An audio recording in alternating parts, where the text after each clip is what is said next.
What's going on, YouTube? I am Mr. Ferguson. Thank you so much for coming back for another video here in Central North Carolina, where we've got GCI turf type tall fescue here in my backyard. We got some of the spreading Spreader Elite, the spreading fescue back here as well. And we've also got triple thread, a local tall fescue blend in my front lawn.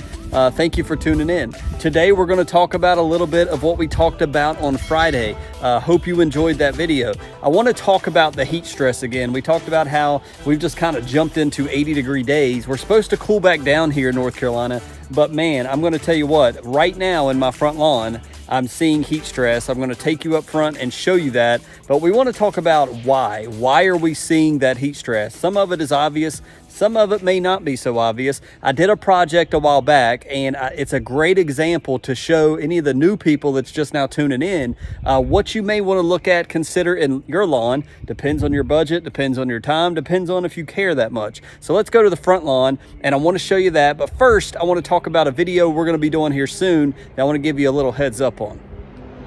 So something else that I mentioned in that video on Friday about what I apply on my lawn biostimulant wise is RGS. I've got CK. I don't really do hydrotane. I have done it when I feel like, oh man, the lawn is really stressing out. I've put hydrotane down. I don't feel like it's necessary, but I have used it several times.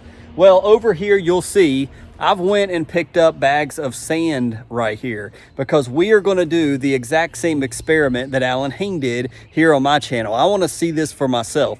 So what we're going to do, just to give you a preview of it, is I've got these buckets that I've got the potted grass on that you see back here, this black cloth potted bucket. You can buy these on Amazon. I'll put them in the description if you want to have them. I like to grow grass in these, and when I'm pulling out Poa Triv, or if I'm pulling out whatever, Poa Triv dies and I've got a bare spot, I can just plug in new grass. But what we want to do as an experiment is RGS, is CK, is it snake oil? That's what the video was, where I showed you Alan Hain's experiment, which clearly by his experiment and by his results, no, you're not wasting your money. It actually is helping our roots. Sea kelp is critical for root development. Well, I want to see that on my own. I want to see if it's true. We're going to do a water. We're going to basically take some plugs. It's going to be warm season grass because it's going to be easier than having fescue. But we are going to take these plugs. We are going to dip them in just water. We're going to dip it in RGS. We're going to dip it in CK.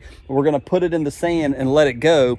We're going to apply 1 cup of water of the same amount to each one to water it in, or to show that. Then we're going to leave it, let it get rained on, let it not get rained on, and see what happens. Give it several days, we're going to give it a couple weeks. Then we'll wash the sand out and look at the roots. Will they be the same as the water? Will they be different? Will they be no change? And that will tell you a lot about, do you want to use RGS? Do you want to use CK, or do you feel like it's a scam? So that will be coming in the future. Obviously, it's going to take time. I want to be able to start the experiment and then have the results for you in the same video. So it will take some time, but I want you to keep your heads up on that one. Let me know if you're interested in things like this. I find it fascinating. We'll start with these 3, CK, RGS, and water alone. We'll compare these 3 and see if it affects our roots and if it's snake oil or is it not. All right, so I want to walk you around to the front lawn. This Japanese maple is looking just beautiful right now. I mean, just look at that. With the dark mulch that we did not too long ago, this tree is just looking gorgeous. And so I'm glad we moved it forward. Miss Ferguson put a few plants back there. We've also bought a couple more trees.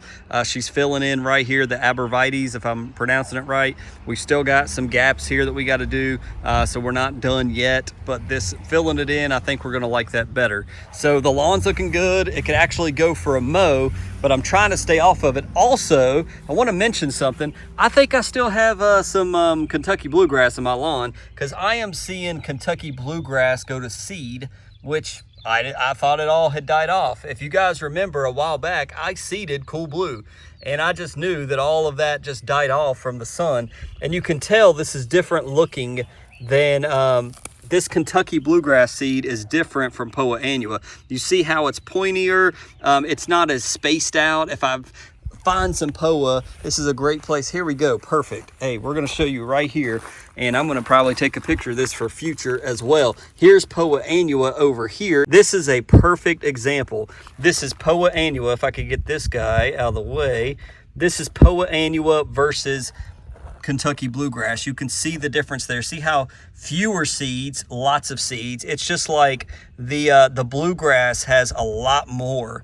And I didn't plan on this for the video, but you see how much thinner the Poa annua is. That is the difference. If you're seeing this in your lawn, it's the bluegrass. If you're seeing this in your lawn, it's the Poa annua. You can see the spacing difference. It's kind of crowded versus kind of spaced out with the seed heads. So that is the difference. And I just noticed this recently. I was like, I need to say that. I didn't even know I had Kentucky bluegrass, but all through here, there's little seed heads. So that's for free there. So if you're seeing that in your lawn, don't think, oh crap, how is Poa popping up now? It's kind of warm. Well, there you go. So our refrigerator is jacked up and a repairman is coming for the second time to try to fix it. But I have already once watered this strip section right here. It's actually looking okay today. Looks pretty good. It is starting to show a little bit of withering over here, but here is where we're actually seeing stress. Now it's not terrible, but you can tell. Can you see the dark spots there? Mainly right here, and then it kind of curls up to the side of the road.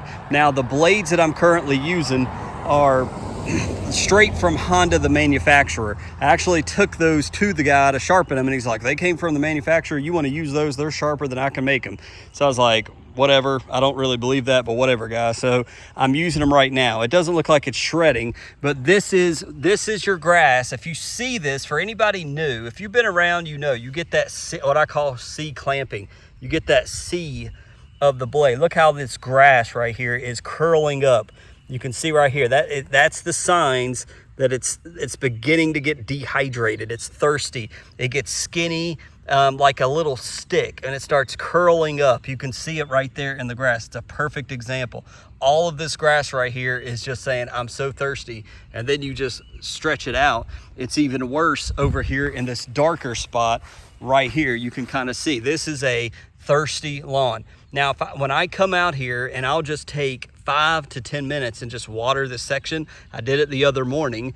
I don't put a ton down. I don't go by my own freaking advice, which is infrequently and deep, because it's so costly. But if I just put some down, it makes a difference. In about 30 minutes, you're going to see it go from that to what you see in the other parts of your lawn. But on this section right here, what I wanted to point out to you guys is a few years back, we actually dug out this section right here. We dug this whole section out, and I want you to see the difference here.